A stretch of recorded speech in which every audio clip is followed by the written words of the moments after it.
L'impact de l'Africain sur le Nouveau Monde. Une réévaluation. Auteur John Henrik Clarke. Source The Black Scholar, volume 4, numéro 5. Panafricanisme 3.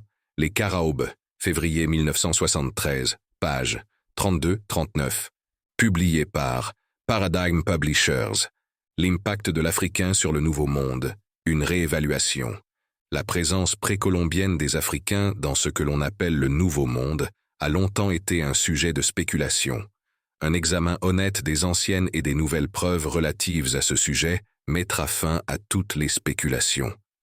Bien que cet article traite principalement du deuxième impact des Africains sur l'hémisphère occidental, il est important que nous examinions, au moins brièvement, ce premier impact à la lumière des anciennes et des nouvelles preuves. L'enquête formelle sur ce sujet a commencé en 1920 avec la publication de l'œuvre massive, en 3 volumes du professeur Leo Wiener, Africa and the Discovery of America. Dans le premier volume de cette œuvre, le professeur Wiener montre que l'archéologie américaine sur les Africains et les Indiens est fondée sur du sable et des suppositions, et que la chronologie du développement culturel pour ces deux peuples est totalement désordonnée. Il montre également que les Africains ont eu une influence bien plus grande sur la civilisation américaine que ce qui avait été supposé jusqu'à présent. Le deuxième volume de cette œuvre est une étude des religions africaines et de leur influence sur la culture de cet hémisphère. Ces documents tendent à prouver, dans une mesure extraordinaire, que le médecin indien doit son évolution au médecin africain. En expliquant les journaux de bord de Christophe Colomb, le professeur Wiener attire l'attention sur le fait que cet explorateur européen admet avoir trouvé un peuple à la peau foncée dans les îles des Caraïbes commerçant avec les Indiens. Qui étaient ces personnes à la peau foncée? Colomb infère qu'il s'agissait de personnes de la côte de Guinée, Afrique de l'Ouest. En 1936, Carter G. Woodson a publié son livre « The African Background Outlined ». Ce livre contenait des informations supplémentaires sur la présence précolombienne des Africains dans ce que l'on appelle le Nouveau Monde. Les observations de Woodson sont que plusieurs autorités de cette époque croyaient que les Africains avaient découvert l'Amérique bien avant que les Européens n'aient de tels rêves, car l'Occident était presque à l'état sauvage, jusqu'à ce qu'il soit réveillé par le contact avec l'Orient plus éclairé pendant les croisades. Les premiers explorateurs européens sur l'isthme de Darien y ont trouvé dans des grottes des crânes identifiés comme africains. Les étudiants en ethnologie ont également observé que la religion des Indiens d'Amérique du Nord et du Sud ressemble beaucoup à celle des Africains. Le professeur Leo Wiener avait précédemment fait la même observation. Dans la langue des Indiens, on découvre également certains mots qui apparaissent initialement dans la langue des Africains, tels que canoë, tabac et bukra. Cependant, ceux-ci ne doivent pas être confondus avec des mots africains comme goober, igname, banjo et vaudou, qui ont été apportés plus tard de l'Afrique à l'Amérique. Les preuves culturelles et philologiques pour soutenir la revendication que les Africains sur la côte ouest ont atteint un niveau de culture et de compétences maritimes si élevé sont plus apparentes avec chaque nouveau livre sur le sujet. La question est hors du domaine de la pure spéculation. On peut désormais dire, avec un haut degré de certitude, que les Africains ont bravé les eaux rugissantes des hautes mers et ont établi des relations avec les Indiens des Amériques, bien plus de 1000 ans avant l'époque moderne. Par John Henrik Clarke. Dans l'article « African Explorers of the New World » par Harold G. Lawrence, 1962, il est déclaré « Nous pouvons maintenant affirmer positivement que les Mandingues des empires du Mali et de Songhay, et peut-être d'autres Africains, ont traversé l'Atlantique pour commercer avec les Indiens de l'hémisphère occidental et ont également réussi à établir des colonies à travers les Amériques. Pendant le XIIIe siècle, le Mali, le plus ancien de ces deux grands empires, construit sur les ruines du Ghana ancien, est devenu l'une des principales nations du monde. Le professeur Lawrence élabore sur ses premiers voyages africains vers l'ouest dans la déclaration suivante. Il est plus important de noter ici que les voyages à travers l'Atlantique ont été repris ou continués pendant le règne d'Askia. La preuve en est fournie par le fait que Colomb a été informé par des hommes lorsqu'il s'est arrêté à l'une des îles du Cap-Vert, au large de la côte africaine, que des nègres avaient été connus pour partir dans l'Atlantique depuis la côte de Guinée, dans des canoës chargés de marchandises et se dirigeant vers l'ouest. Le même Christophe Colomb a également été informé par les Indiens d'Hispaniola, lorsqu'il est arrivé aux Antilles, qu'ils avaient pu obtenir de l'or auprès de Noirs venus de l'autre côté de la mer, du sud et du sud-est. Les dates de ces récits coïncident précisément avec l'époque où Askia le Grand régnait sur Songhai. Il faut également ajouter qu'Amerigo Vespucci, lors de son voyage vers les Amériques, a vu ces mêmes Noirs dans l'Atlantique revenant en Afrique. Les explorateurs espagnols des XVe et XVIe siècles et l'art, les légendes et les sépultures amérindiennes fournissent les principales sources d'informations sur ce qui est arrivé à ces marins africains après leur arrivée dans les Amériques. En effet, les conquistadors espagnols ont trouvé dispersées dans tout le Nouveau Monde de petites tribus qui ont été dès le début considérées comme des Noirs. La plus grande colonie noire semble avoir été une colonie permanente à Darien, où Balboa les a vus en 1513. Les légendes amérindiennes abondent en récits d'hommes noirs venus de terres lointaines. Outre le rapport que Colomb a obtenu à Hispaniola, un conte notable est enregistré dans les traditions péruviennes. Il nous informe de la manière dont des hommes noirs venus de l'Est ont pu pénétrer dans les Andes. De plus, les traditions indiennes du Mexique et de l'Amérique centrale indiquent que les nègres figuraient parmi les premiers occupants de ce territoire. Certains Indiens prétendent encore descendre de ces mêmes Noirs. Dans le magazine West Africa, du samedi 7 juin 1969, il y a un article de Basil Davidson intitulé « Africans Before Columbus ». Dans cet article, il nous est dit que Colomb et d'autres premiers Européens arrivés dans les Amériques sont revenus avec un bon nombre de preuves, suggestives, mais non concluantes, que des peuples noirs d'Afrique avaient déjà atteint ces rivages. Divers écrivains ont signalé, de temps à autre, au cours des 20 dernières années et plus, les origines probables des explorateurs noirs ouest-africains, notamment de cette tribu d'Almamis qui aurait, dit-on, s'être installée au Honduras. Dans deux nouveaux livres, Introduction to African Civilization par John G. Jackson et The Art of Terracotta Pottery in Pre-Columbian Central and South America par Alexander von Wuthenau, la dernière est probablement la plus convaincante preuve de la présence précolombienne des Africains dans le Nouveau Monde, est contenue. Le livre de von Wuthenau est abondamment illustré. Ces preuves visuelles ne laissent aucune place au débat. Pour comprendre l'ampleur du deuxième impact africain sur les Amériques, il est nécessaire de regarder dans deux directions, à la fois vers l'Europe et vers l'Afrique. La genèse des années troublées de l'Afrique se trouve dans les deux endroits. Au début du XVe siècle, l'Europe commençait à se remettre des blessures du Moyen Âge et des croisades. Les compétences européennes en matière de construction navale s'étaient améliorées et, à la recherche d'un approvisionnement alimentaire pour leur population affamée et de nouveaux mondes à conquérir, les Européens ont commencé à s'aventurer au-delà de leurs rivages. Il y a de nombreuses raisons pour lesquelles les Européens n'avaient pas entrepris d'exploration mondiale avant cette époque.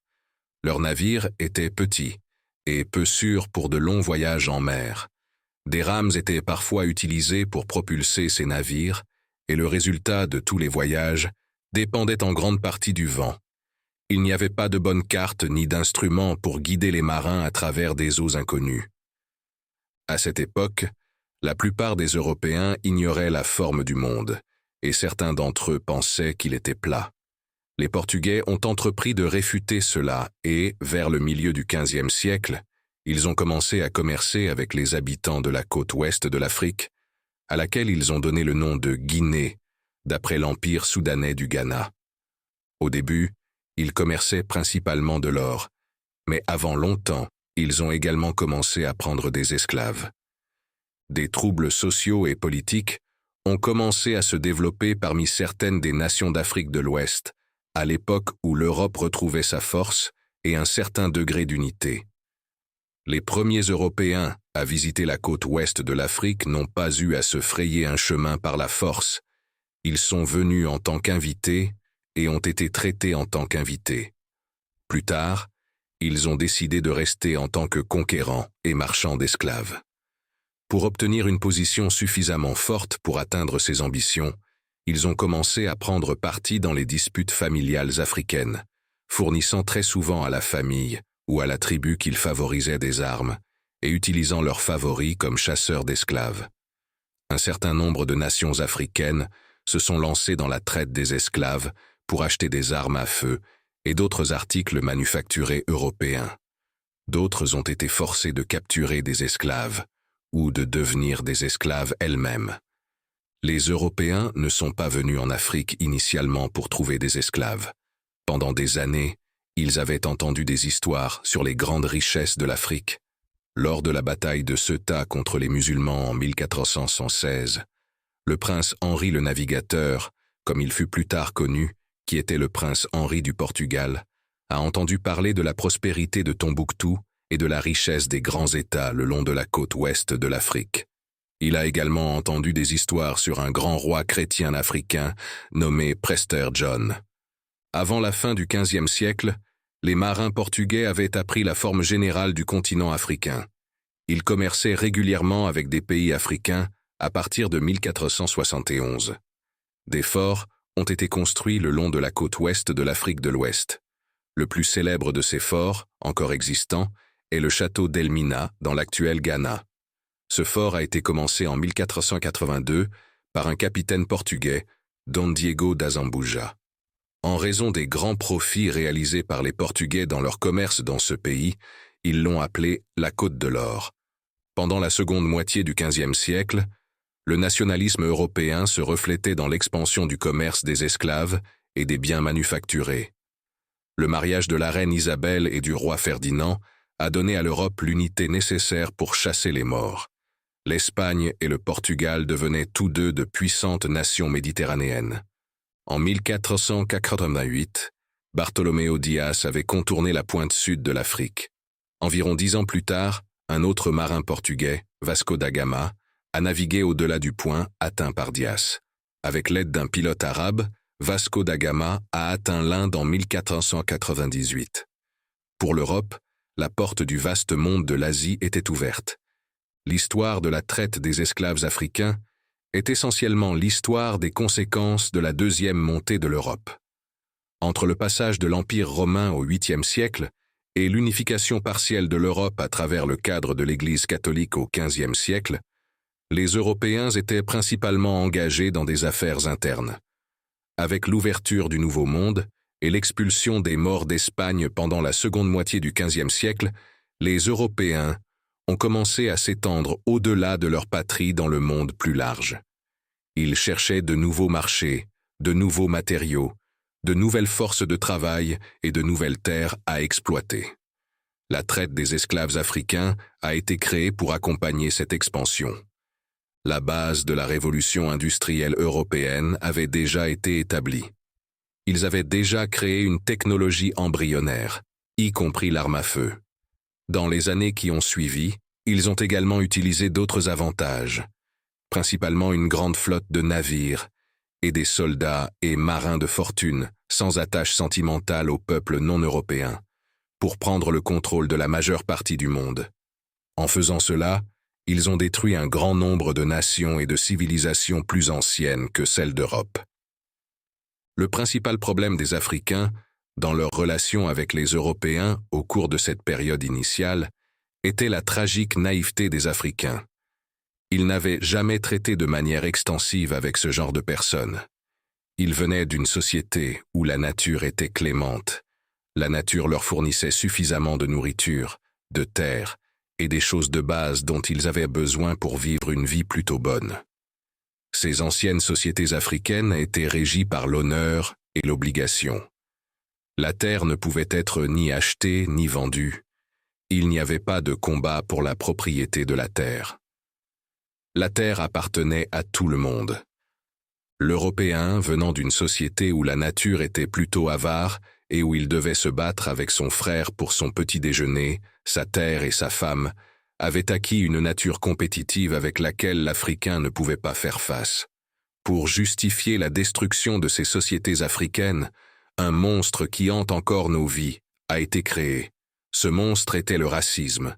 La traite des esclaves et le système colonial qui ont suivi sont les parents de cette catastrophe. Les Européens, principalement les Portugais, qui sont venus sur la côte ouest de l'Afrique au XVe siècle, ne cherchaient pas d'abord des esclaves. La recherche de l'or et d'autres trésors les a attirés en Afrique. Ils n'avaient pas à se frayer un chemin par la force dans le continent. Ils sont venus en tant qu'invités et ont été traités en tant qu'invités. Ensuite, ils ont grandi, ont décidé d'être des conquérants et se sont retournés contre leurs hôtes. Pendant ce temps, le Portugal et l'Espagne, ayant brisé une partie du pouvoir maure en Méditerranée, ont commencé à rivaliser pour des sphères d'influence. En tant que bonnes nations catholiques, elles se sont adressées au pape pour régler un différend. Et le pape leur a dit, en substance, « Vous prenez l'Est et vous prenez l'Ouest ». L'Espagne a commencé à graviter vers l'Ouest et le Portugal vers l'Est, utilisant des cartes faites par des Juifs qui commerçaient en or en Afrique du Nord et de l'Ouest. Un prince portugais appelé Henri le Navigateur, qui, incidemment, n'est jamais allé en mer, a commencé à envoyer des expéditions portugaises le long de la côte ouest de l'Afrique, d'abord pour le commerce, puis pour établir des possessions portugaises dans cette région. Lorsque les Maures ont été expulsés d'Espagne, ils sont retournés au Maroc, où l'empereur El Mansur s'est arrangé avec eux pour envahir l'Afrique équatoriale, l'ancien empire de Songhai. Cette invasion a brisé la structure du dernier grand empire de l'Afrique de l'Ouest, et le chaos qui a suivi a préparé l'Afrique à la future traite des esclaves européens. La traite des esclaves a prospéré, et les Africains ont continué à être déversés dans le Nouveau Monde. Les chiffres varient, mais il a été estimé qu'au cours des années de la traite des esclaves africains, l'Afrique a perdu de 60 à 100 millions de personnes. Ce fut le plus grand crime jamais commis contre un peuple dans l'histoire du monde. Ce fut également l'acte de génocide le plus tragique et prolongé. Les premiers Africains venus dans le Nouveau Monde n'étaient pas en esclavage, contrairement à la croyance populaire. Les Africains ont participé à certaines des premières expéditions, principalement avec des explorateurs espagnols. Le plus connu des explorateurs africains était Estevanico, parfois connu sous le nom de Petit Steven, qui a accompagné l'expédition de Vaca pendant 6 ans d'errance de la Floride au Mexique. La chose remarquable à propos d'Estevanico, qui est arrivé en Amérique en 1527, est qu'il était un linguiste remarquable. Il a appris la langue des Indiens en quelques semaines. En raison de ses connaissances en herbes et en médecine, il a été accepté comme une divinité par certaines tribus indiennes. En 1539, Estevanico partit du Mexique avec une expédition menée par Fray Marcos de Niza à la recherche des fabuleuses sept cités de Cibola. Lorsque la plupart de l'expédition, y compris Fray Marcos, tomba malade, Estevanico continua seul et ouvrit ce qui est aujourd'hui connu sous le nom de Nouveau-Mexique et d'Arizona. Un certain nombre d'historiens ont déclaré que Pedro Nino, l'un des pilotes du navire commandant de Christophe Colomb, était un Africain. Lors de la découverte du Pacifique en 1513, Balboa a emmené 30 Africains, qui ont aidé à dégager la route à travers l'isthme entre les deux océans. Lors de la conquête du Mexique, Cortés était accompagné de plusieurs Africains. Incidemment, l'un d'eux était un pionnier de la culture du blé dans le Nouveau Monde.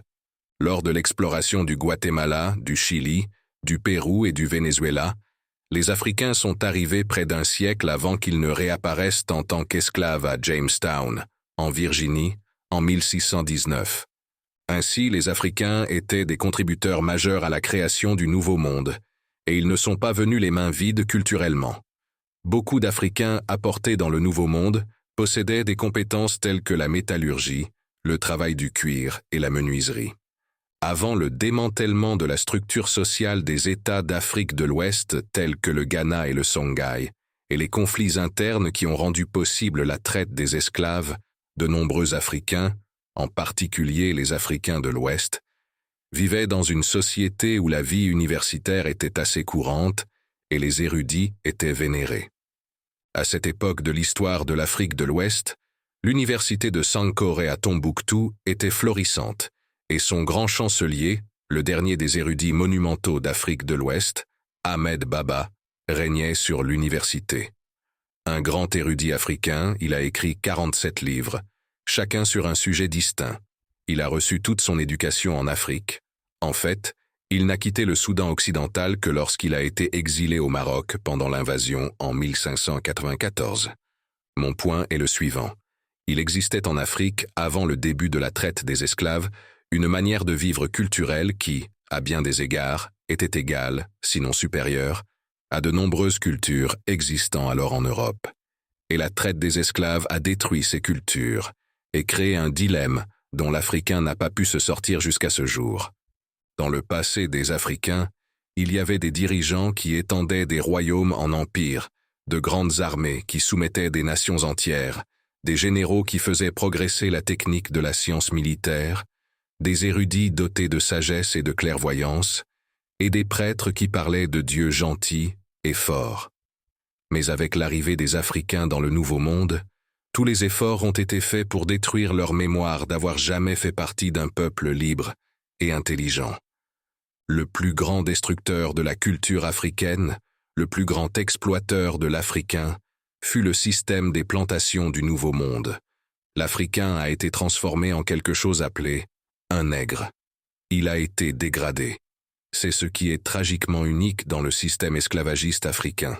De tous les systèmes esclavagistes du monde, aucun n'a déshumanisé l'esclave autant que celui commencé par les Européens au XVe siècle.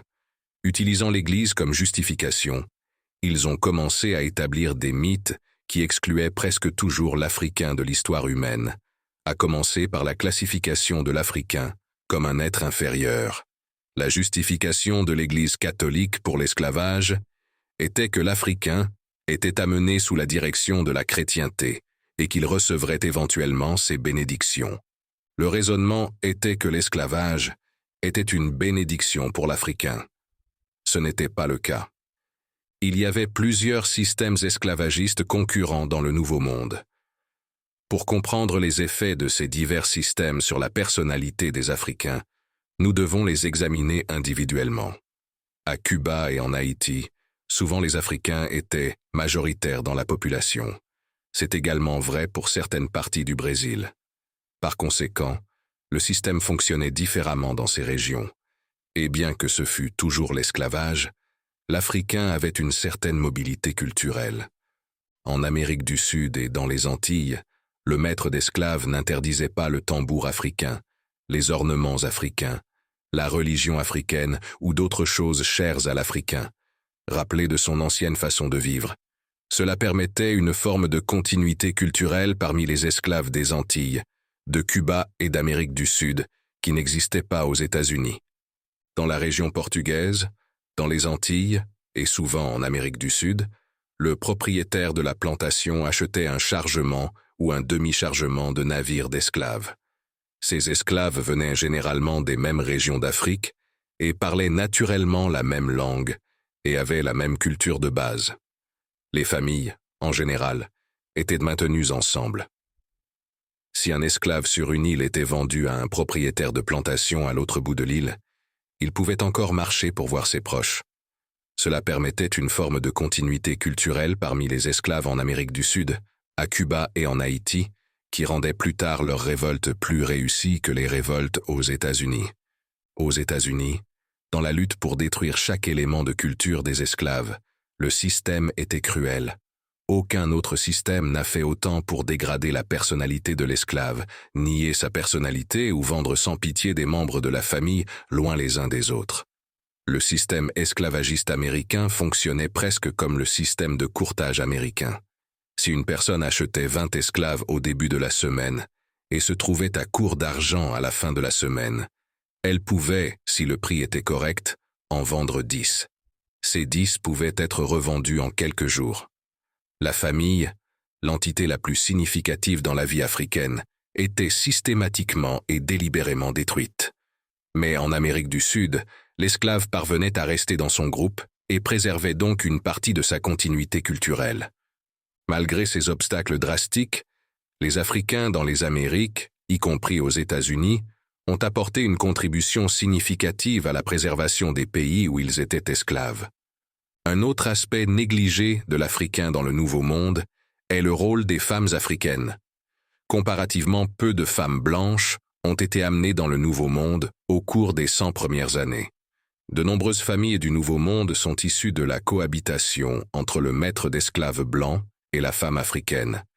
Plus tard, ce même maître d'esclaves, surtout aux États-Unis, a fait et soutenu des lois interdisant à son propre enfant d'avoir une éducation ou de s'asseoir à côté de lui dans les transports publics. En Haïti, la femme africaine avait parfois un statut semi-légal. En Amérique du Sud, surtout au Brésil, parfois le maître d'esclaves blanc épousait la femme africaine, et elle devenait une personne libre. Ces femmes africaines libres en Amérique du Sud commençaient à manœuvrer leurs maris pour tenter de réduire la dureté du système esclavagiste. Aux États-Unis, cependant, une telle manœuvre était impossible. Haïti et Cuba, pendant cette période précoce, étaient dominés par leurs pays mères.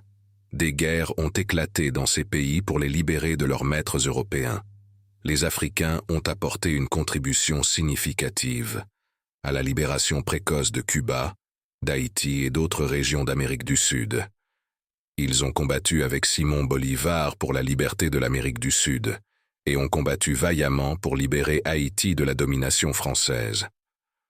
Aux États-Unis, en particulier pendant la Révolution américaine, l'esclave africain prenait souvent la place d'un homme blanc qui décidait qu'il ne voulait pas se battre et se battait avec la promesse qu'il obtiendrait la liberté par la suite. Des milliers d'Africains ont combattu dans la Révolution américaine avec cette promesse, et un incident peu connu de notre histoire est que des milliers d'Africains ont combattu avec les Britanniques, lorsque les Britanniques ont fait la même promesse, et que l'Africain les a crus. Apparemment, cela dépendait de qui l'atteignait en premier. L'Africain était un contributeur majeur à la création du Nouveau Monde. L'économie du Nouveau Monde reposait en grande partie sur le travail des esclaves. Pendant de nombreuses années, un tiers du commerce du Nouveau Monde se faisait avec la petite île de Saint-Domingue, qui est devenue plus tard Haïti. Haïti et les autres îles des Caraïbes ont également influencé le système économique de l'Europe. L'esclavage et la traite des esclaves ont été le premier investissement international en capital. Ce fut le premier investissement à grande échelle qui était intercontinental. De nombreux Européens ont investi dans des navires et dans les biens et services provenant de ces pays africains et sont devenus indépendamment riches.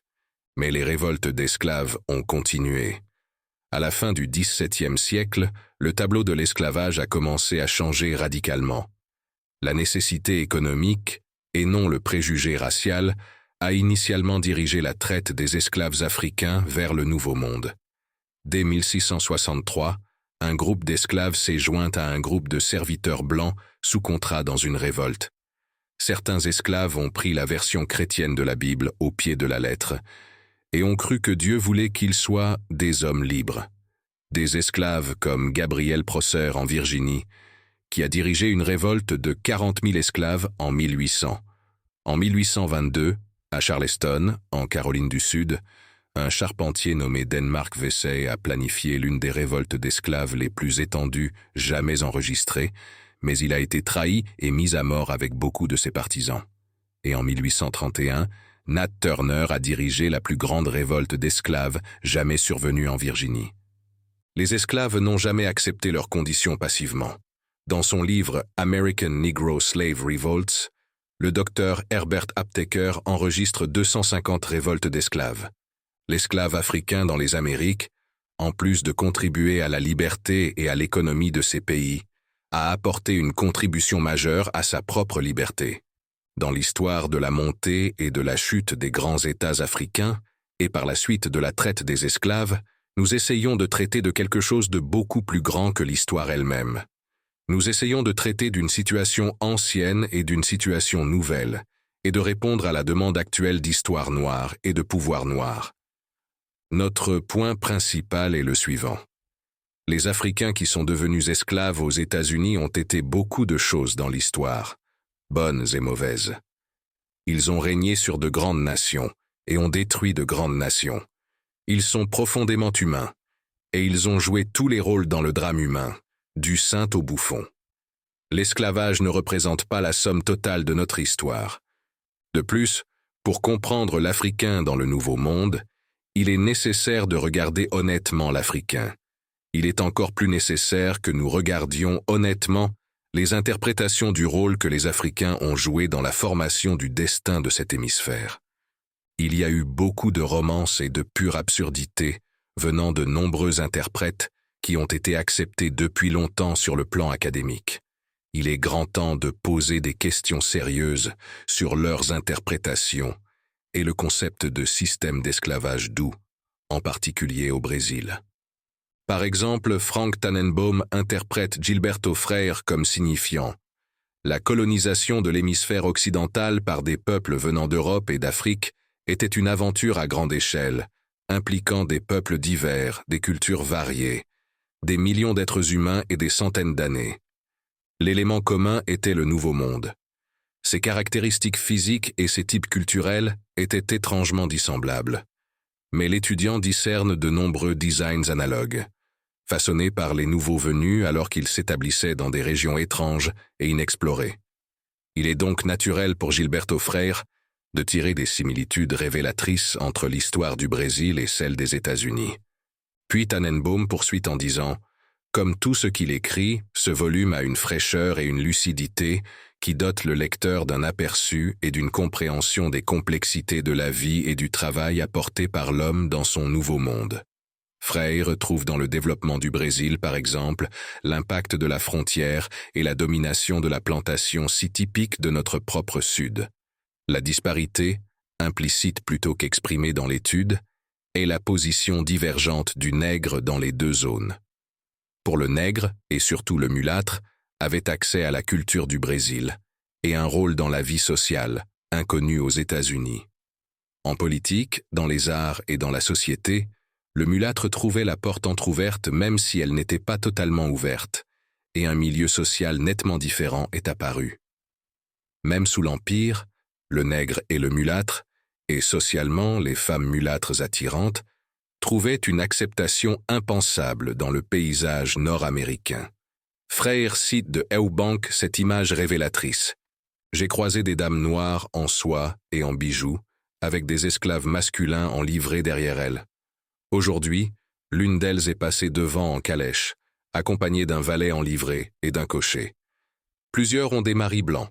Ce premier médecin de la ville est un homme de couleur, tout comme le président de la province. » Le jeune érudit afro-caribéen Tony Martin, dans son article « The Black Man in Brazil, a challenge to the honest historian », appelé à une toute nouvelle approche de l'histoire des Africains dans le Nouveau Monde, en particulier au Brésil.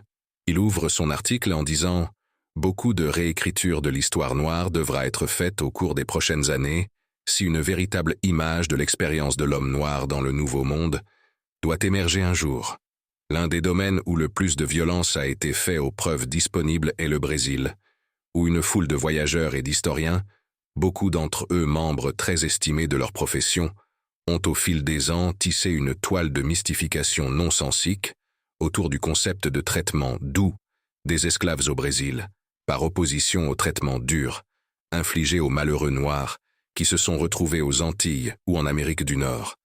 L'expérience favorable de l'homme noir au Brésil a été étendue par ces pontes à une prétendue absence de discrimination raciale dans le Brésil contemporain, qui est commodément contrastée avec la situation dans l'Amérique du Nord raciste.